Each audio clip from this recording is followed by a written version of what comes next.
जय गुरुदेव, जय माँ गायत्री, सभी को मेरा प्रणाम।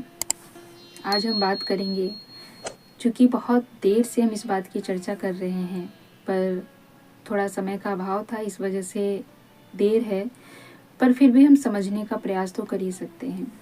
अभी जो बच्चा बाबा के नाम से जो बालक है, क्या नाम है उसका, अभिनव, जो कथावाचक हैं, और हमारी कथावाचक जया किशोरी जी हैं, ऐसे बहुत से कथावाचक के ऊपर सवाल उठ रहे हैं, खास करके उस बच्चा बाबा के ऊपर ज़्यादा सवाल उठ रहे हैं। तो सभी लोग कहीं ना कहीं कह रहे हैं कि लोग अब धर्म को धंधा बना चुके हैं।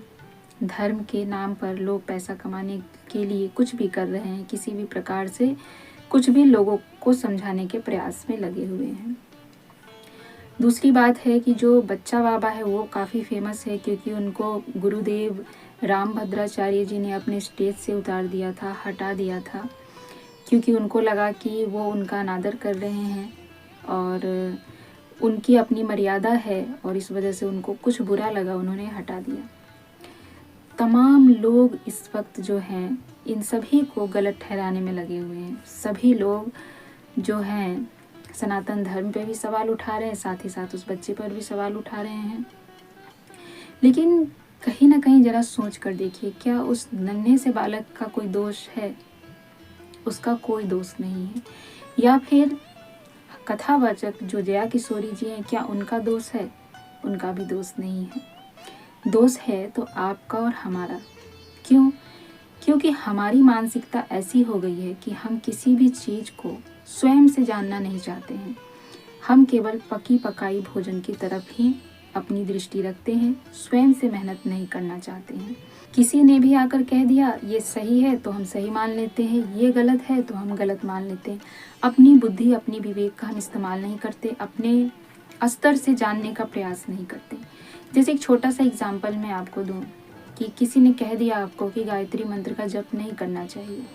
आपने अपने मस्तिष्क में, अपने चेतन अवचेतन मन में बिठा लिया कि अमुक व्यक्ति ने ये कह दिया है तो इसका मतलब नहीं करना चाहिए, और किसी ने कह दिया करना चाहिए तो फिर आप कहते हैं कि उसने कह दिया तो करना चाहिए।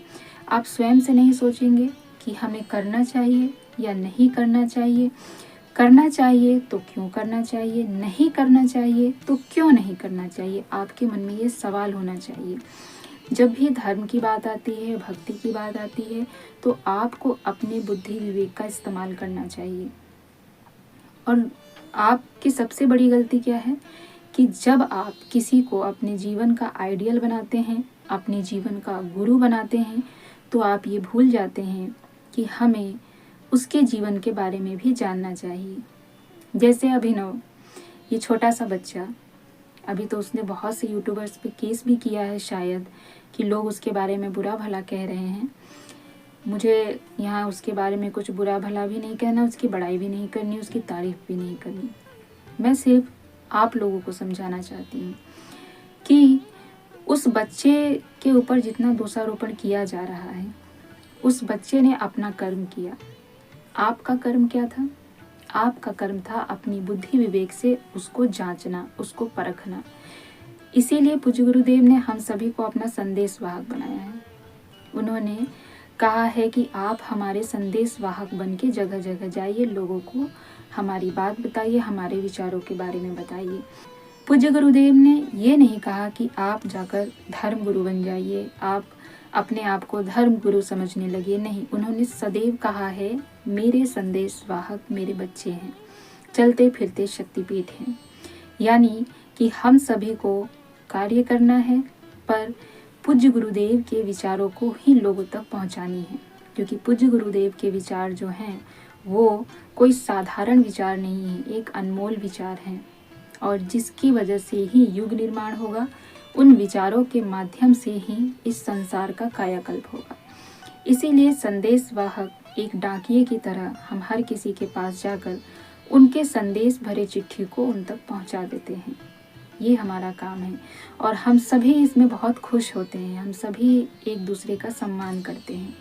लेकिन जब एक नन्हा सा बालक आपको कुछ धर्म की बातें, कुछ ज्ञान की बातें बता रहा है, आपने सीधा उसको गुरु मान लिया। कैसे गुरु मान लिया?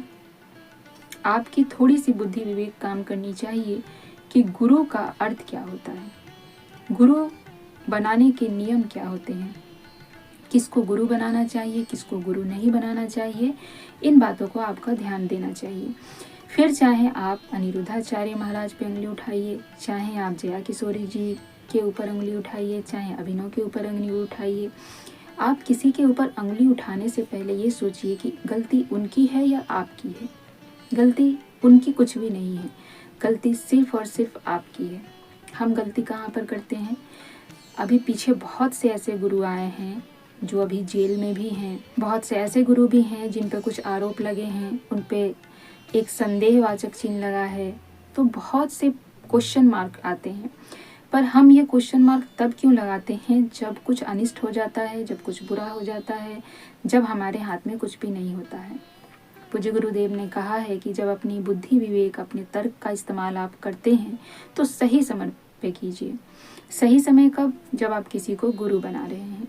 मैं ये नहीं कह रही हूँ, कुछ लोग यहाँ पर ऐसे भी सुन रहे होंगे जो गायत्री परिवार से नहीं जुड़े हैं, तो उनके लिए भी मैं बोलूँगी कि मैं ये नहीं कह रही आपको कि आप पंडित श्री राम शर्मा आचार्य जी को ही गुरु बनाइए, पर जिसको भी गुरु बनाइए उसके बारे में भली प्रकार से जांचिए, परखिए, उन्हें अच्छी प्रकार से तौलिए। गुरु तभी बनाना चाहिए। कहते हैं पानी पियो छान कर और गुरु बनाओ जान कर। तो बहुत सोच समझ कर गुरु बनाना चाहिए। क्यों? क्योंकि गुरु ही हमारे जीवन की बागडोर को संभालता है। पग पग पर गुरु ही हमारे सभी कष्टों को हरता है। पग पग पर गुरु ही हमें अंधेरे से प्रकाश की ओर ले जाने का कार्य करता है। गुरु का दर्जा भगवान से भी ऊपर इसलिए दिया गया है क्योंकि जो हम मनुष्य रूप में यहाँ पर आते हैं तो हमें पार लगाने वाला गुरु होता है। आप यूं ही किसी को भी गुरु बना लेते हैं। अब यदि आपने अभिनव को गुरु बनाया, जितने लोग भी उनके शिष्य होंगे, बुरा लगे तो लगे, लेकिन आप एक बात बताइए कि अभिनव ने अपने जीवन में कितनी तपस्याएं की, कितना त्याग किया, कितने तपस्वी रूप में अपने जीवन को जिया। अभी उसकी उम्र ही क्या है कि उसने अपने जीवन में गुरु पद को हासिल कर लिया। यदि आप ध्यान पूर्वक सोचिए तो गलती उसकी नहीं है, गलती आपकी है। आपने उसके जीवन के बारे में जरा सा भी जानने का प्रयास नहीं किया। उसकी एक वीडियो वायरल हो रही है जिसमें कभी वो नॉनवेज नहीं खाने के लिए बोलता है तो कभी वह यह बोलता है कि मैं नॉनवेज खाता हूँ। तो एक छोटे से बच्चे को पता नहीं है कि क्या सही है क्या गलत है।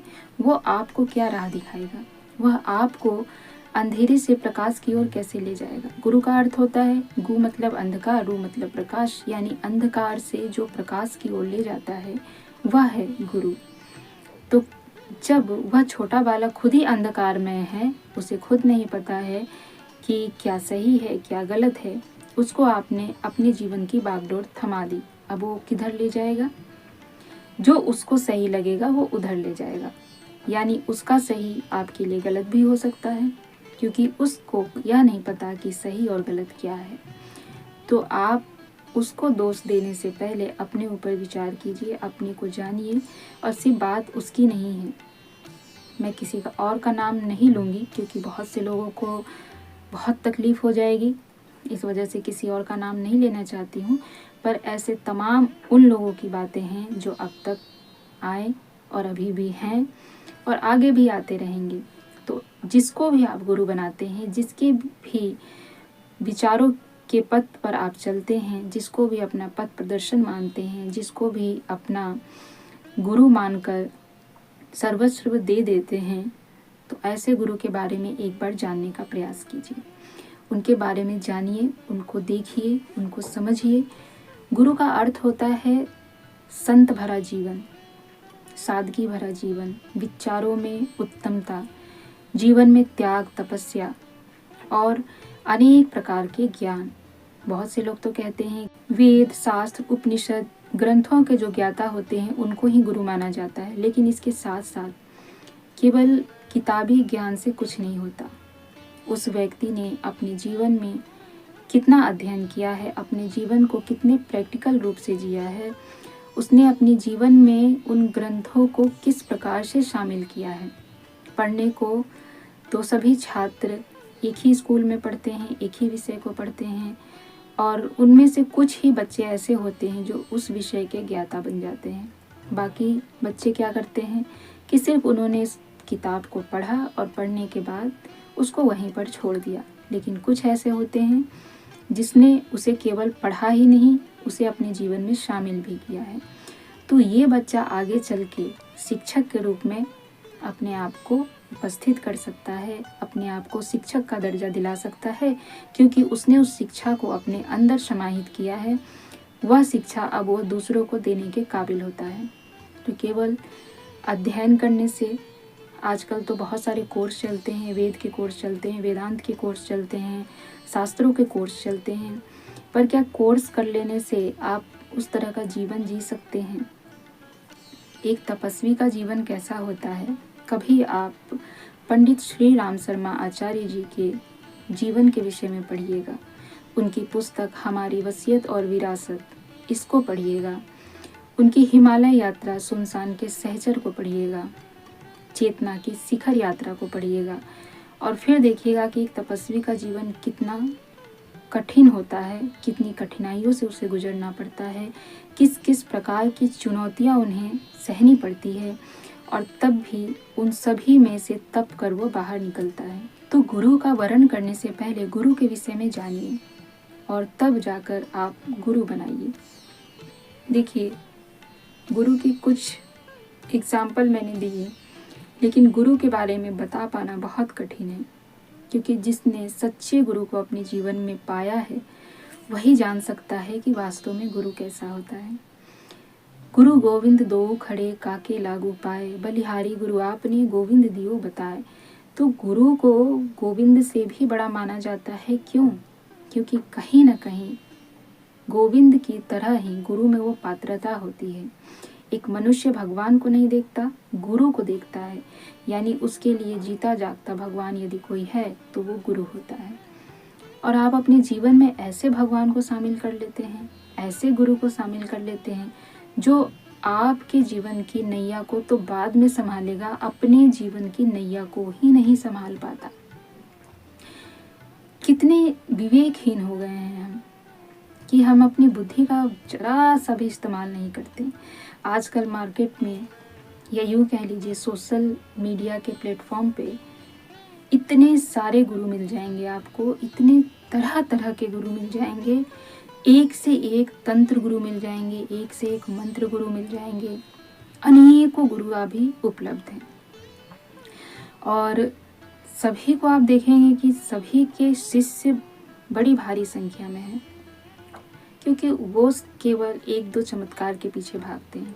किसी के साथ एक दो चमत्कार हो गया, किसी के साथ कुछ छोटा मोटा कुछ हो गया, तो उसके लिए वो भगवान हो गया। कभी कभी कुछ चीज़ें हमारी परिस्थिति के अनुकूल स्वतः ही बन जाती है, स्वतः ही वो चीज़ हो जाती है। इसका मतलब ये नहीं होता कि वो चमत्कार हो गया है।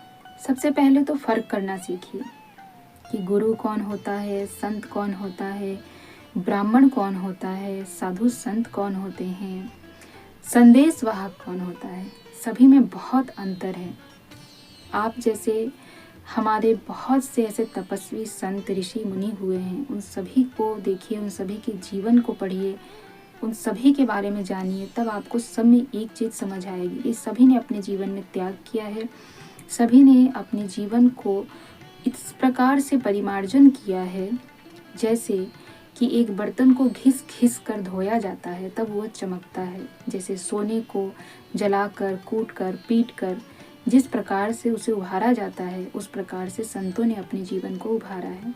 चाहे किसी भी ऋषि, किसी भी संत की आप जीवनचर्या को ले लीजिए, जीवन के बारे में पढ़ लीजिए, और आप बाकी सब छोड़ भी दीजिए। तो आप हमारे जितने भी संत हुए हैं, जितने भी ज्ञानी पुरुष हुए हैं, उनके जीवन को पढ़िए और उनके जीवन को मिलाकर आप आज जिसको गुरु बना रहे हैं उसको उससे मिलाकर देखिए। आप देवराहा बाबा को देख लीजिए, कितने चमत्कारों से भरे थे, लेकिन उनका रहन सहन, उनकी जीवनचर्या, उनका जीवन कैसा था? तो जिसके अंदर वास्तविक प्रकाश है उसे यह दिखाने की आवश्यकता नहीं है कि हाँ मेरे अंदर प्रकाश है। जिसके अंदर ज्ञान है उसे ढिंढोरा पीटने की आवश्यकता नहीं है कि मेरे अंदर ज्ञान है। जिसमें वास्तविक रूप से सादगी भरी है, उसको यह बताने की आवश्यकता नहीं है कि मेरे अंदर सादगी है। या उसे ज़रूरत नहीं है 2 लाख 2.5 लाख के बैग लेकर चलने की, महंगी महंगी गाड़ियों में घूमने की। गाड़ियों में घूमना एक मजबूरी हो सकती है। मजबूरी कैसी? कि जब कोई व्यक्ति बहुत से लोगों के नज़र में आता है, बहुत से लोग उसे जानने लगते हैं, तो जब वह कहीं भी निकलेगा तो बहुत सारी भीड़ इकट्ठा हो जाएगी। इससे बहुत से लोगों को इफ़ेक्ट हो पड़ेगा। क्यों? क्योंकि कहीं भीड़ इकट्ठा हो गया, कहीं सड़क पर ही भीड़ इकट्ठी हो गई, तो लोगों की दिनचर्या पर भी इफ़ेक्ट होगा। तो एक मजबूरी के माध्यम से आप ये समझ लीजिए कि आज के समय में यदि कोई साधु संत, कोई ऋषि महर्षि गाड़ियों से जा रहे हैं, आ रहे हैं, तो कोई दोष की बात नहीं है। पर आप 2-2, 3-3 लाख के सामान उपयोग में ला रहे हैं, 2-2, 3-3 लाख के वस्त्र पहन रहे हैं, आपके पास जितने भी अपने यूज़ के सामान हैं, उनको आप जब इतना महंगे रूप में यूज़ करेंगे, तो आप समाज सेवा के लिए क्या लगाएंगे? यदि आपके पास भगवान ने धन दिया है, तो आप समाज के लिए क्या लगाएंगे जब आप अपने ऊपर इतना खर्च कर रहे हैं? जबकि पूज्य गुरुदेव या ऐसे अनेक ऋषि महर्षि आए हैं जिन्होंने अपने 200-400 रुपए में से भी अपने लिए 25% रखा, 75% उन्होंने समाज के लिए लगाया। ऐसे सभी लोग आपको मिल जाएंगे। और पूज्य गुरुदेव पंडित श्री राम शर्मा आचार्य जी ने तो अपना सब कुछ दान कर दिया, अपनी ज़मीन दान कर दी, माता जी के जो गहने थे उसे बेचकर भी शांति कुंज के निर्माण में लगा दिया। किसके लिए शांति कुंज बनाया उन्होंने? अपने लिए। क्या वो हैं? क्या वो इसका सुख भोग रहे हैं? नहीं। तो एक संत अपने पास कुछ भी नहीं रखता। संत सदैव समाज के हित के लिए सोचता है। और जो संत बनकर अपने ऊपर ज़्यादा खर्च कर रहा है, अपनी साज सज्जा में लगा है, अपने को ही सुंदर बनाने में लगा है, अपनी प्रत्येक वस्तु को इस प्रकार से दर्शा रहा है कि वह दुनिया में सिंगल पीस, तो फिर उसे संत कहना गलत होगा। उसे आप संत नहीं कह सकते। और समाज में कुछ अच्छा कार्य करने के लिए, समाज में लोगों को मोटिवेट करने के लिए, समाज के लोगों को अच्छे विचार देने के लिए, समाज में लोगों को परेशानियों से निकालने के लिए, सही सुझाव देने के लिए, उनका मार्गदर्शन करने के लिए आपको कोई एक स्वरूप धारण करने की आवश्यकता नहीं है। पूज्य गुरुदेव ने कभी भी बाबाओं जैसा अपना स्वरूप नहीं बनाया। एक साधारण ब्राह्मण की तरह उन्होंने अपना जीवन जिया। धोती कुर्ता, साधारण धोती कुर्ता में उन्होंने वो सब कुछ कर दिया जो आजकल अनेक प्रकार की साज सज्जाओं के साथ भी नहीं कर सकते हैं। तो आपको ये देखना है कि यदि कोई आपका मोटिवेशनल स्पीकर भी है, तो वो आपके सामने कैसे अपने आप को प्रदर्शित कर रहा है। अब अभिनव को ले लीजिए। उस छोटे से बच्चे को क्या आवश्यकता है धोती कुर्ता और अपना गेटअप एक कथावाचक की तरह से बनाने का? उसको कथावाचक का ज्ञान भी है कि कथावाचक होता क्या है, संत क्या होता है। वो अपने दिनचर्या में कितनी साधना, आराधना, उपासना करता है। वैसे तो किसी के ऊपर सवाल नहीं उठाना चाहिए क्योंकि हम उसके बारे में नहीं जानते, लेकिन जितने भी वीडियोस उसके देखे हैं मैंने, उसके हिसाब से तो यही लगता है कि आजकल जितने भी ये जो बच्चे बाबा बन रहे हैं, जो छोटे छोटे बच्चे हैं, उनको एक तरह से रटा दिया जाता है, उनको एक तरह से समझा दिया जाता है, वो उसी हिसाब से उस बात को बोलते हैं। क्योंकि बच्चों का मस्तिष्क ऐसा होता है कि आप उसमें जो भी डाल देंगे उसको हूबहू वैसा ही वो याद कर लेता है। तो देखिए, किसी को भी दोष मत दीजिए, अपने आप को दोष देखिए, अपने आप को दोषी बनाइए, क्योंकि गलती आपकी है, उनकी गलती नहीं है। गलती हमारी और आपकी है जो हम बिना सोचे समझे किसी को भी गुरु बना लेते हैं, किसी को भी अपने जीवन का आइडियल बना लेते हैं। आपको आइडियल बनाना है, पंडित श्री राम शर्मा आचार्य जी को अपना आइडियल बनाइए, स्वामी विवेकानंद जी को बनाइए, महर्षि दयानंद जी को बनाइए, देवराहा बाबा को बनाइए, और भी अनेक प्रकार के हमारे महापुरुष हुए हैं, उनके जीवन को पढ़िए। उनके जीवन को पढ़ने के बाद आप अपने जीवन को उस हिसाब से बनाने का प्रयास कीजिए और उनके पथ प्रदर्शन पे चलने का प्रयास कीजिए। महिलाएं भी हैं, आप भक्ति मार्ग में जाना चाहते हैं तो मीरा जी का ध्यान कीजिए। मीरा जैसी भक्त कोई और नहीं हो सकती। इसी प्रकार से माँ आनंदमयी हैं, बहुत सारी ऐसी महिलाएं भी हैं जो संतों की तरह जीवन जी चुकी हैं और संतों की तरह जीवन जीने की सीख हमें देकर गई हैं। तो आप अपने जीवन में कैसा एग्जाम्पल लेते हैं, किस एग्जाम्पल के आधार पर अपना जीवन जीना चाहते हैं, ये आपका निर्णय हो सकता है। आप अपने जीवन को किस दिशा में ले जाना चाहते हैं, ये भी आपका निर्णय हो सकता है। आप अपने जीवन में कैसे व्यक्ति को गुरु बनाकर शामिल करना चाहते हैं, यह भी आपका अपना निर्णय हो सकता है। लेकिन जब आप निर्णय करते हैं तो इसमें किसी और को दोष नहीं देना चाहिए। उस छोटे बालक अभिनव की कोई गलती नहीं है। आपको खुद समझना चाहिए, एक छोटा बालक जिसने अपने जीवन में न त्याग को समझा, न तपस्या को समझा, न सादगी को जिया, न संत भरा जीवन जिया, उसको गुरु कैसे बना लिया आपने, उसको गुरु का दर्जा कैसे दे दिया आपने। जिसने भागवत की भी पूरी पढ़ाई नहीं की, भागवत के बारे में भी पूरा नहीं जानता, उसको आपने कथावाचक कैसे बना लिया। तो यह सब सोचने वाली बात है। वीडियो बहुत बड़ा हो गया है, मेरा बस इतना ही मंतव्य था कि आप लोगों को समझा सकूं, औरों को भी इस बात को समझाइए। आज के लिए सिर्फ इतना ही। जय गुरुदेव।